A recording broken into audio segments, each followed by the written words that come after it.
Washing machine വർക്ക്ഷോപ്പിൽ വന്നായിരുന്നേ. വന്നു കഴിഞ്ഞപ്പോഴത്തേനും അതിൻ്റെ ഡ്രെയിനേജ് വർക്ക് ചെയ്യുന്നില്ല. പിന്നെ ഇതിനകം മൊത്തം ഒന്ന് ക്ലീൻ ചെയ്യണമായിരുന്നു. സാംസങ്ങിൻ്റെ 6.5 കിലോയുടെ വാഷിംഗ് മെഷീൻ ആണേ സാംസങ്. അപ്പോൾ ഇതിനെ അഴിക്കാൻ നോക്കിയപ്പോൾ സ്ക്രൂ അഴിക്കാത്തതുകൊണ്ട് അഴിക്കാൻ പറ്റാത്തതുകൊണ്ട് നമ്മൾ സ്ക്രൂ ഒന്ന് ചൂടാക്കി ഊരി എടുക്കുന്ന പരിപാടിയാണ്. അപ്പം ഈ സ്ക്രൂ അഴിക്കണമെങ്കിൽ ഇതിൻ്റെ ബാക്ക് സൈഡ് കണ്ടോ, ഇവിടെ ബാക്കിൽ 2 സ്ക്രൂ ഉണ്ട്. ഈ രണ്ട് സ്ക്രൂ വരുന്നത് തുരുമ്പുള്ളത് നമ്മളത് ചൂടാക്കി ഊരെടുക്കാം. സ്ക്രൂ ഡ്രൈവറിന് സാറിനെ പിടിച്ച് കഴിഞ്ഞാൽ ഊരി വരികയില്ല.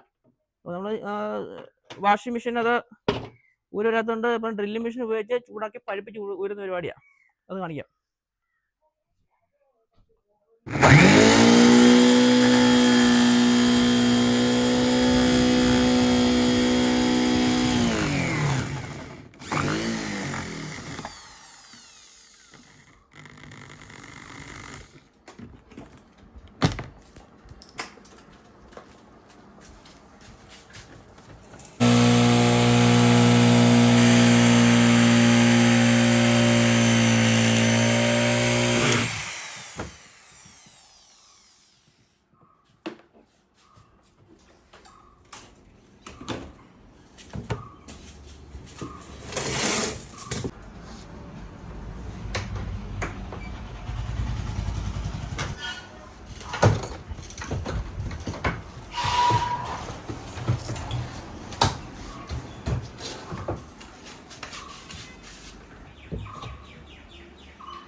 ഇങ്ങനെ നമ്മൾ ഊരി എടുക്കുന്ന സ്ക്രൂ ഉണ്ടല്ലോ, പിന്നെ നമ്മൾ വേറൊരു സ്ക്രൂ അതിനകത്ത് സെറ്റ് ചെയ്ത് കൊടുക്കുക ചെയ്യുന്നത്. പിന്നെ ആ പഴയ സ്ക്രൂ ഇടത്തില്ല, പുതിയ വേറൊരു സ്ക്രൂ ഇട്ട് സെറ്റ് ചെയ്ത് വാഷിംഗ് മെഷീൻ കംപ്ലൈൻറ്റ് മാറ്റി കൊടുക്കുക ചെയ്യുന്നത്. ഇതൊരു സാംസങ്ങിൻ്റെ വാഷിംഗ് മെഷീൻ ആയിരുന്നേ.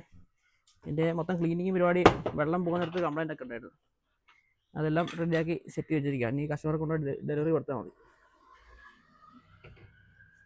അത് ഈ സ്പിൻ ഗ്യാപ്പ് ഉപയോഗിക്കാതെ തന്നെ തുണി ഇട്ട് കഴിയുമ്പം തുണി ഇതിൻ്റെ ഇടയ്ക്കൂടെ കുഴുങ്ങിപ്പോവും.